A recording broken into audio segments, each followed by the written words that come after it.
Oh, I wasn't recording. That gets sound right? Yeah, we're good. I'm recording right now. Scroll up and over. Blurry Cadogan. Working on clear Cadogan.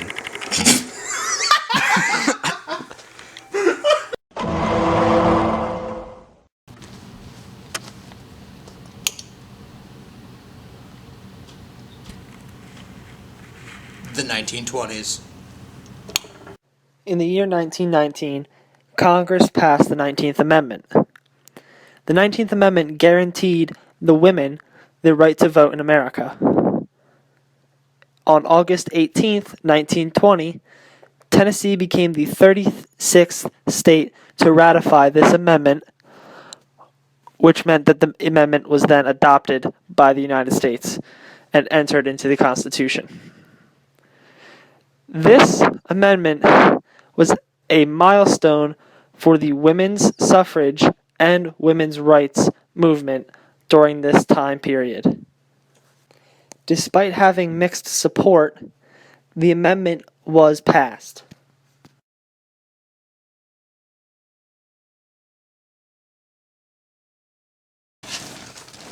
Good evening, A-Push. We have some breaking news today. January 1920, the second of the Palmer raids took place, where over 500 United States citizens were deported. So what do you think of the government? You don't like Wilson? No, Lenin all the way. What? Yeah, Lenin's doing a great job over in Russia. We should model our government after that. Are you a communist? Yeah, aren't you?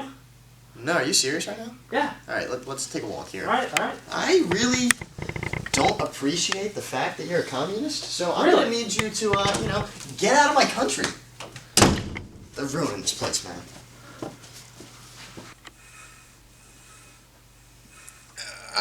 32 million. As you can see, the Palmer raids caused a great controversy in the United States of America. On February 22nd, 1923, this here chinchilla was born, making my farm in Los Angeles, California, the first successful chinchilla farm in the United States of America. This monumental historic event marked a turning point in the breeding of chinchillas in America. The police, you can't have these. Why? The effects of the 18th Amendment, aka Prohibition, are starting to take a major effect on the people of America in the month of January. The major basis of the amendment is to ban the sale, purchase, and manufacturing of any and all alcoholic beverages in the United States. In attempts to get around this, many people have created underground hangouts called speakeasies in which people disguise their alcohol as cocktails, including the Long Island iced tea. This has created violent gang wars across the state of America, which Jake Cadogan has more on. We've just got news that Al Capone and Lucky Luciano are on the loose.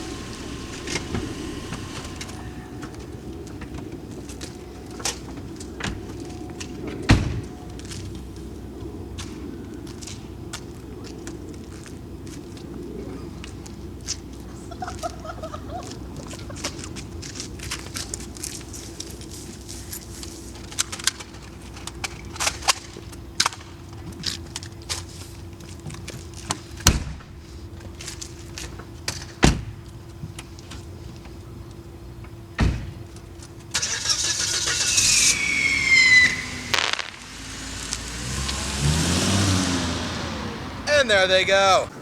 Our previous anchorman was unfortunately killed in gang wars involving Al Capone, so now I'm taking over. Please bow your heads in a moment of silence.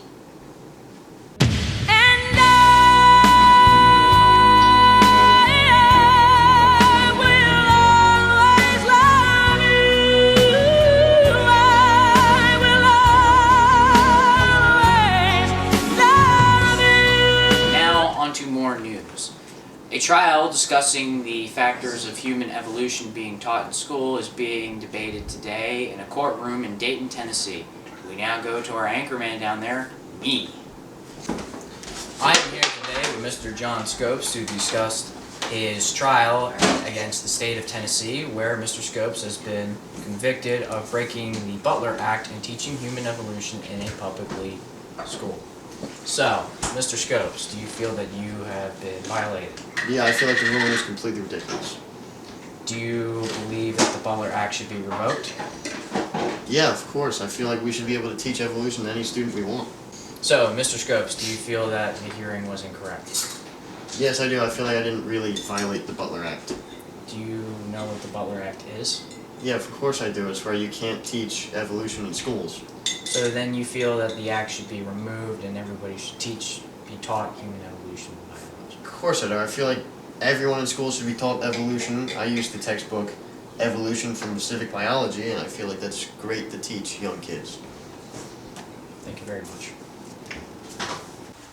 25-year-old Charles Lindbergh became the first man to ever successfully take a non-stop flight across the Atlantic Ocean. His flight started on May 20th in Roosevelt Film in Garden City, Long Island, New York, and his flight concluded the very next day at the Le Bourget Field in Paris, France, 5,800 kilometers. Her flight was achieved by his one-engined plane, the Spirit of St. Louis.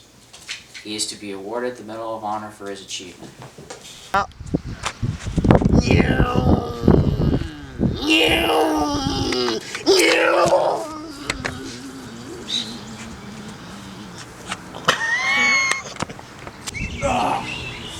Congratulations, Mr. Lindbergh.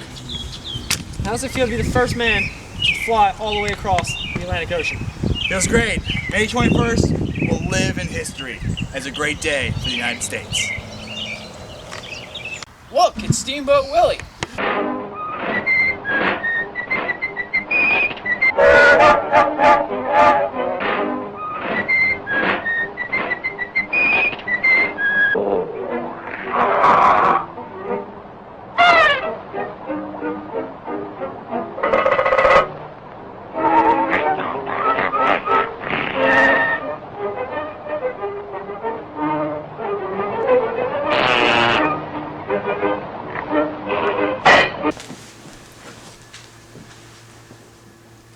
In 1928, Walt Disney Studios produced Steamboat Willie, the first film distributed featuring Mickey Mouse. It is also notable that this is the first cartoon with synchronized sound. And now to sports with Tim. Thanks, Alex. On September 30th, 1927, the New York Yankees were playing the Washington Senators. Going into this game, Babe Ruth had 59 home runs. The 8th inning rolled around, and the great Bambino was up against Tom Zachary. On a 1-1 pitch, Babe Ruth hit his record-setting 60th home run on the season. I hope he hits number 60 today. Yeah, it's September 30th. Season's almost over. Yeah, the Senators suck though, so he should be able to get it. Yeah, well, I mean, at least Walter Johnson's not pitching. I know. Shh, the pitch is coming. Tom Zachary gets ready. Strike one is called. Okay, it's okay. It's okay. It's high, a ball. I know. Gets ready.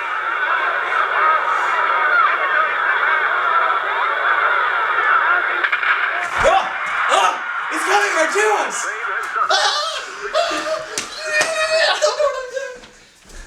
Did you really just add in? No, I didn't.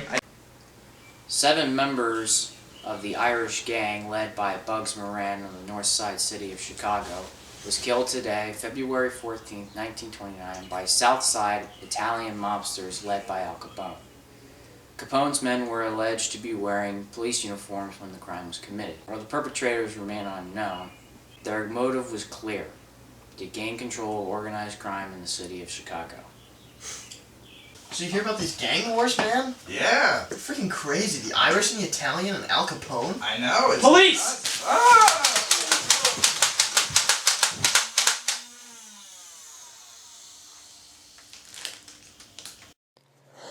After the First World War, the stock market had a major boom. Instead of being a long-term investment, the stock market came and became a quick way that people could become rich. Although many people wanted to buy stocks, not everyone had the money to do so. These people without the money to do so would buy their stocks on margin, meaning that they would put down some of their own money and borrow the rest from a stockbroker. The buyer would put down somewhere around 10 to 20% of his own money, meaning he would have to borrow 80 to 90% of the cost of his stocks. This was very risky because a margin call would be issued by the broker, meaning that the buyer must come up with cash on the spot or as quick as possible to pay back his loan, making buying on margin a humongous risk. Speculation and other things caused a slight crash in early 1929, but a summer boom made everyone forget about that. Black Tuesday, as it is known, is October 29th, 1929. This day is the day that the stock market plummeted. This time, the stock market was unable to recover. This devastated the economy of the United States, setting it into the Great Depression, where people lost their homes, their jobs, and their way of living was completely stopped and altered. The stock market crash of 1929 is one of the worst days in American history, directly leading to the Great Depression